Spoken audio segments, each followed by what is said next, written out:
La situación de los pilotos, las aerolíneas en medio de esta pandemia, usted sabe, básicamente fueron los primeros afectados y los últimos que van a poder regresar a la nueva normalidad. José, gracias por atendernos y tomar la llamada con nosotros. Alejandro, Yoli, ¿cómo están? Qué gusto saludarlos a ti y a todos los televidentes. A ver, uno se pregunta, si son los más afectados, ¿cómo han sobrevivido en todos estos días? ¿Cómo le han hecho para no despedir al personal? ¿Cómo ha sido el tema del ajuste de los salarios? Cuéntanos un poco, contextualízanos. Pues es un tema complejo, como bien lo comentas. Empieza con un ajuste de los salarios bastante importante para el caso de los pilotos agremiados a ASPA de México, entre un 50 y hasta un 65% del salario reducido, aportado, digamos, para salvaguardar el flujo de caja de las empresas, lo cual nos ha permitido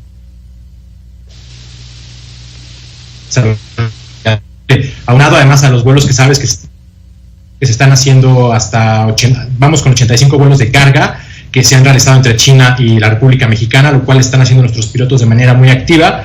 Hay pilotos incluso que vuelan aviones de gran alcance que están volando más o normal que lo que volarían en cualquier otro mes.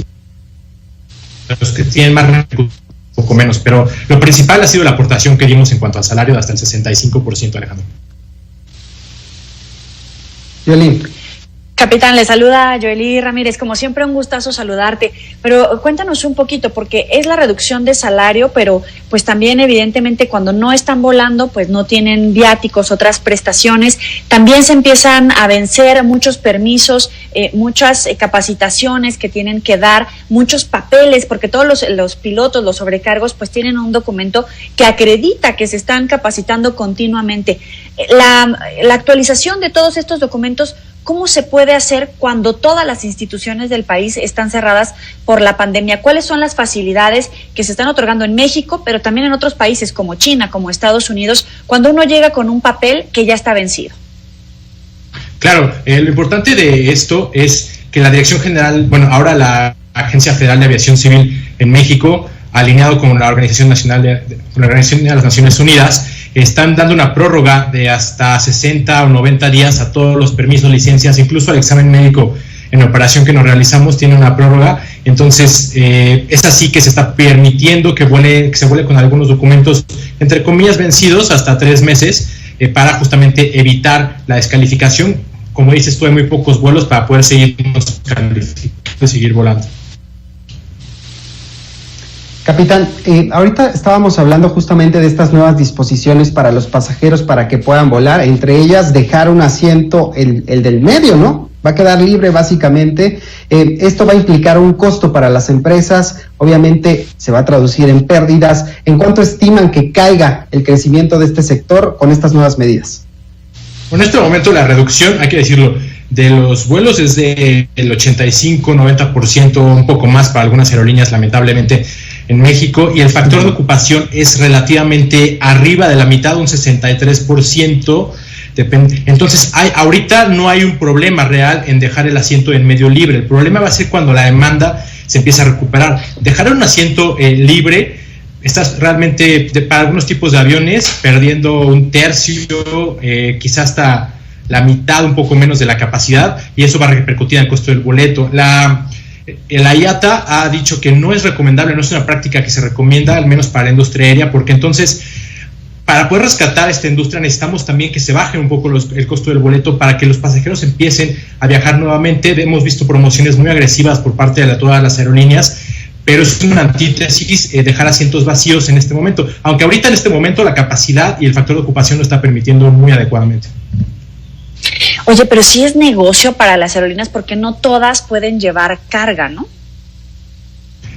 Ahorita solamente hay una línea aérea que está transportando carga y está haciéndolo realmente con mucho mayor capacidad que lo haría en un mes normal. Te comento que nuestros pilotos volando a Asia están volando más incluso que lo que hacían en un mes normal. Algunos habían cedido, por ejemplo, habían pedido permiso sin goce de sueldo, tuvimos que llamarles para que regresen a volar, dada ahorita la gran cantidad de carga que se está moviendo, y hay que decirlo orgullosamente, lo estamos moviendo entre Asia, y no solo México, sino estamos yendo a Sudamérica, Centroamérica y Caribe, llevando insumos médicos que tanto se necesitan en este momento. Y ahorita lo que está dejando y aportando a la aviación mundial, Joely, es la carga.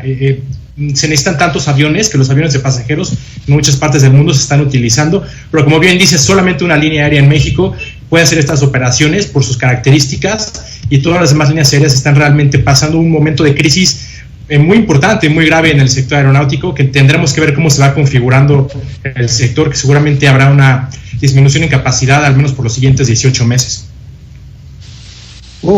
18 meses, a mí me parece que es demasiado tiempo, ¿no? Para poder mantener los sueldos, para poder mantener las operaciones como lo tenían de forma cotidiana. Entonces, si no fuera por la carga, el sector estaría prácticamente en todavía números más rojos de los que ya tiene. Sí, la carga en este momento es lo que, si ves en cualquier instante el espacio aéreo, hay muchos aviones de carga, sobre todo moviéndose entre la región de Asia y otras partes del mundo, pero sí, 18 meses es el pronóstico optimista, y hay que decirlo que la IATA habla incluso de un periodo de recuperación que va hasta 36, 48 meses. En este momento es muy incierto de saber. Ahora hay que ver el mercado mexicano, que tiene algunas características. En China se está recuperando primero el mercado doméstico antes del internacional. En México seguramente pasará muy parecido, la gente empezará a viajar local antes de hacer un viaje largo, pero tenemos una simbiosis tan importante con Estados Unidos, es de los mercados más importantes en el mundo, al menos en términos aéreos, entre México y Estados Unidos, que seguramente también veremos una recuperación entre este mercado, en el mercado binacional. Entonces tenemos algunas características, además de que antes de la crisis teníamos una sobreoferta en el mercado nacional, teníamos muchos operadores volando quizá rutas como Monterrey-Tampico, por darte un ejemplo, Monterrey-Veracruz. Entonces sí viene un reacomodamiento, sí vemos que se va a reacomodar la industria, que algunas líneas aéreas van a disminuir considerablemente su tamaño, y esto pues obviamente hay que estar atentos. José, te tengo dos preguntas de nuestro auditorio que nos escriben a través de las redes sociales. Uno, ya que mencionabas el tema de que tienen que dejar uno de los asientos entre estos tres que van pegados vacíos. Si de verdad sirve de algo este tipo de distancias, y entiendo que ahora el requisito es que viajes con un cubrebocas y que sea la menor cantidad de equipaje posible. Nos preguntan si de verdad surte efecto cuando el aire que circula dentro de un avión que va presurizado es exactamente el mismo, y cuando tienes contacto pues con muchas superficies en los pasillos, donde guardas el equipaje, en los baños, etcétera, ¿no? El simple aeropuerto, por un lado. Y por otro lado también nos preguntan que si hay forma de checar si se puede viajar a Los Ángeles o si tenemos problema al entrar, porque sabemos que hay una restricción en los viajes que sean no esenciales para entrar a Estados Unidos, una restricción en la frontera. ¿Pasa lo mismo con las aerolíneas?